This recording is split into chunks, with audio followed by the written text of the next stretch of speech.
Hello, hello, j'espère que vous allez bien. Alors pour celles et ceux qui sont en vacances, j'espère que vous en profitez un max. Je vous remercie encore pour vos likes, vos commentaires et vos partages. N'hésitez pas à vous abonner pour soutenir ma chaîne, pour recevoir les notifications de mes prochains posts. Alors je viens vous parler aujourd'hui de Vénus qui est entrée en Cancer le 31 juillet dernier et qui va rester dans ce signe jusqu'au 26 août. Alors c'est un transit assez rapide, hein, mais qui va quand même colorer notre quotidien d'un besoin d'affection, de sécurité, de tendresse.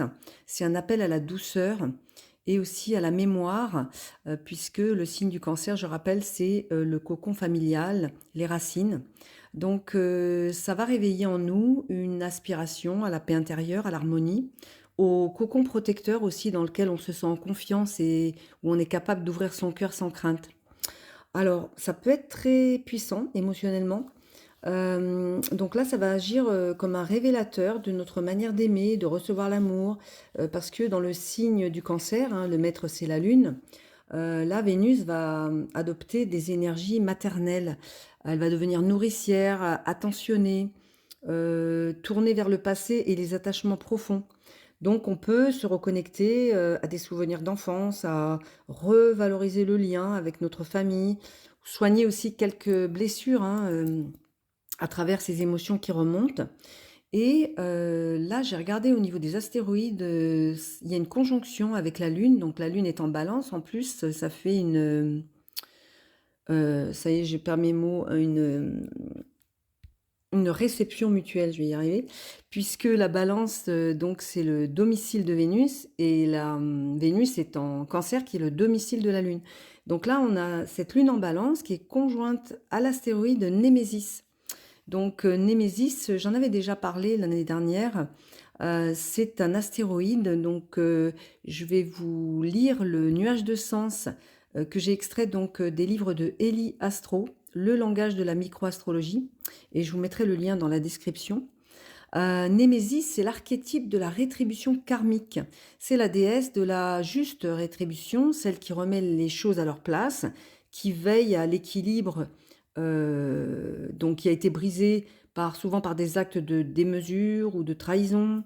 Les mots-clés quand même associés sont vengeance divine, colère, conflits familiaux. Donc en fait, Némésis, elle protège l'équilibre universel. Et elle remet, comment dire, elle est en balance le signe de la justice et du miroir. Némésis peut devenir ce miroir impitoyable, c'est-à-dire qu'elle va nous montrer là où nous avons projeté ou idéalisé à outrance, ou là où on a eu des attentes sacrificielles en fait, hein, des déséquilibres relationnels, où on a pu se mentir à soi-même ou aux autres. Donc elle va nous montrer là où on doit rééquilibrer. Les relations vont devenir centrales. Là, c'est un passage qui va nous demander une vraie nourriture intérieure, hein. C'est le moment de prendre soin de nous et des autres. Donc ce 31 juillet, la Lune est conjointe à Némésis, mais elle est opposée à Chiron, rétrograde en Bélier. Chiron qui est rétrograde la veille, depuis le 30 juillet. Donc je trouvais que c'était une belle synchronicité. Donc cette conjonction opposée à Chiron peut raviver des blessures d'injustice, de rejet, parce que Chiron en bélier, donc je rappelle, c'est la blessure de légitimité, d'identité. Donc là, cette opposition va nous pousser à guérir toutes ces blessures, à reconnaître aussi notre responsabilité dans certains de nos déséquilibres. Peut-être qu'on a compromis notre vérité intérieure, hein, avec les expériences vécues. Donc il est temps de rétablir l'harmonie trahie par nous-mêmes. Donc voilà, donc là on va être face à un jugement intérieur silencieux mais implacable, c'est-à-dire celui de l'équilibre à retrouver. Hein, puisque je rappelle, Némésis, elle a une épée dans la main. Et Vénus en Cancer se met au carré en entrant, elle se met au carré de la conjonction Neptune-Saturne, toutes deux rétrogrades en Bélier. Donc là, c'est un tiraillement entre ce qu'on désire, ce qui nous sécurise, et ce que la réalité nous permet en fait, hein. Donc il y a une tension entre le besoin de douceur et puis la dureté de ce qui est concret dans la matière.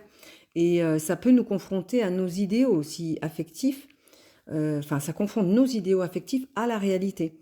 Donc les illusions sentimentales qui refont surface pour être purifiées, ça peut nous demander de réévaluer, certains attachements passés, de reconstruire, des liens sur des bases beaucoup plus matures et authentiques. Et puis ça va être, alors je pense que ce moment de lucidité, émotionnelle, bah, moi je fais le parallèle avec le casimi, de Mercure au Soleil en Lion, qui a lieu le même jour. Donc un casimi, donc c'est la conjonction exacte de Mercure, et du Soleil. Je rappelle que le Soleil, c'est le maître du Lion et là, donc c'est une conjonction, c'est-à-dire qu'on fusionne, Soleil, c'est l'ego, l'identité et Mercure, c'est le mental, tout ce qui est échange, pensée. Et Mercure est rétrograde depuis le 18 juillet. Donc là, on avait beaucoup d'introspection, tout était flou. Et là, ce Casimi peut offrir une clarté mentale, une vision inspirée presque, on va dire une révélation intérieure ou des messages qui peuvent émerger, des prises de conscience. Donc voilà, donc surtout que ce Casimi est en trigone à Neptune et Saturne en bélier. Donc là, c'est pas seulement de l'intuition, ça peut ressembler à une véritable architecture intérieure qui commence à émerger. Voilà, comme un alignement, progressif de la pensée et de la conscience. Donc ça peut, activer une future guérison. En tout cas, ça va, initier une révision de notre manière d'exprimer notre identité et aussi la manière d'entrer en relation. Une étape de guérison pour, se réaligner en fait, hein, sur notre estime, de nous. Et je rappelle que Chiron, alors peut-être que je ferai un post, mais en tout cas Chiron est en bélier depuis 2018. Et là, il nous confronte depuis tout ce temps à nos blessures d'identité, pourquoi on ne trouve pas notre place. Là, il met à nu en fait nos peurs, hein, tout ce qui est lié à cette prise de place dans le monde, et à notre autonomie. Et voilà, donc là, pour pas faire trop long, je dirais que quand même tout est en train de s'équilibrer tout doucement, bien sûr. On voit pas encore les concrétisations dans la matière, mais c'est déjà dans l'esprit qu'il faut le programmer. Et en tout cas, on nous demande de rebâtir nos structures intérieures à partir de valeurs réelles et pas de compensation ou de dépendance. Et le 12 août, je crois que c'est le 12 août, voilà, Vénus va rejoindre Jupiter dans une conjonction exacte sur le 14e degré. Bon, il faudra voir sur quel degré, enfin, dans quelle maison ça tombe chez vous. En tout cas, ce sont les deux bénéfiques qui seront ensemble, donc c'est rare, on va dire, hein, c'est pas tous les jours.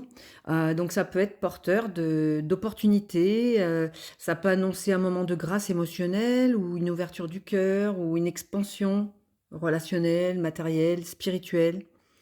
En tout cas, ça va favoriser peut-être une réconciliation ou une récolte aussi, hein, de tous nos efforts passés. Donc on va pouvoir récolter le fruit de nos efforts. Ça peut être une rencontre, bien sûr, ça peut être gagner au loto, ça peut être plein de choses. Mais bon, ça dépend de vos cartes. En tout cas, ça peut être aussi une amélioration pertinente, enfin tangible de nos relations. Voilà, donc bah, en attendant, je vous souhaite un excellent week-end. Prenez bien soin de vous et je vous retrouve maintenant pour, ah oui, la pleine lune en Verseau pour le 9 août. À bientôt, au revoir.